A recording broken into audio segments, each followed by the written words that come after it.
मंगलवार व्रत कथा। पूर्व काल की बात है कि एक ब्राह्मण तथा एक ब्राह्मणी थे जिसके कोई संतान न थी। इस कारण वे दिन रात भगवान से प्रार्थना करते थे कि उन्हें कोई पुत्र हो जाए। पुत्र की कामना करने वाला वह ब्राह्मण तो वन में रहकर हनुमान जी की आराधना किया करता था। उसकी स्त्री घर में ही रहकर पुत्र के लिए हनुमान जी की पूजा करती थी और हर मंगलवार को व्रत करके हनुमान जी को भोग लगाने के पश्चात ही भोजन करती थी। परंतु एक दिन कोई ऐसा व्रत पड़ गया जिसमें ब्राह्मणी को भोजन नहीं बनाना था। इस कारण उसने न भोजन बनाया और न ही भोग लगाया, जिसके कारण वह कुछ खा पी न सकी। उसने मन में यह प्रण किया कि 6 दिन के बाद जब मंगलवार आएगा तब भोजन निश्चय करूंगी। वह 6 दिन तक लगातार व्रत कर गई। जब मंगलवार आया और ज्यों ही वह कुछ करने को उठी कि त्यों ही मूर्छा आ गई और वह अचेत होकर गिर पड़ी। उसी समय हनुमान जी ने ब्राह्मणी को दर्शन दे दिया और कहने लगे, हे ब्राह्मणी, तेरी पूजा सफल हुई। मैं तुझे पर प्रसन्न हूँ और तुझे यह सुंदर बालक देता हूँ जो हर समय तुम्हारी सेवा करेगा तथा जिसके कामों से तुझे सर्वदा यश मिलता रहेगा। ऐसा कह हनुमान जी ने एक खूब सुंदर पुत्र उसे प्रदान किया और अंतर्धान हो गए।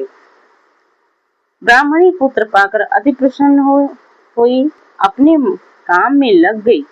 उसी समय ब्राह्मण भी वन से पूजा करके आए और उन्होंने बालक को देखकर ब्राह्मणी से उसके विषय में पूछा, यह बालक कौन है तथा किसका पुत्र है? ब्राह्मणी ने कहा, यह अपना ही पुत्र है। ब्राह्मण बहुत क्रोध हुआ और स्त्री को उल्टा पापनी इत्यादि का कर लांछित करने लगा। तब ब्राह्मणी ब्राह्मण को क्रोध करते देखकर समझाने लगी, परंतु वह नहीं समझा। उस बालक को अपने साथ वन में ले गया था, धोखे से उसे कुएं में धक्का देकर गिरा दिया और घर चला आया। पुत्र मंगल को स्वामी के साथ न देखकर ब्राह्मणी पूछने लगी, मंगल कहाँ है? वह बोला, मैं क्या जानूं, परंतु माँ ने ज्यों ही मंगल कहकर आवाज दिया कि त्यों ही मंगल एक तरफ से हंसता हुआ चला आया।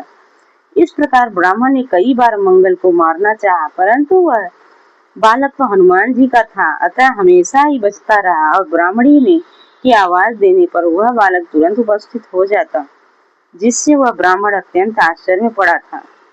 किसी समय वह ब्राह्मण सो रहा था कि रात्रि में उसे हनुमान जी ने दर्शन दिया और कहा कि हे ब्राह्मण देव, तुम अपनी स्त्री पर तथा बालक मंगल पर किसी भी प्रकार का संदेह मत करो, क्योंकि वह बालक मेरा है। तुम्हारी स्त्री मेरी भक्ति बड़ी श्रद्धा से करती है, इसलिए मैंने उसे पुत्र दिया है। पश्चात नींद खुलने पर उस ब्राह्मण ने अपनी स्त्री से भला बुरा कहने के कारण क्षमा मांगा तथा पुत्र मंगल को बहुत प्यार किया और प्रसन्नता से श्री हनुमान जी का पूजन करने लगा।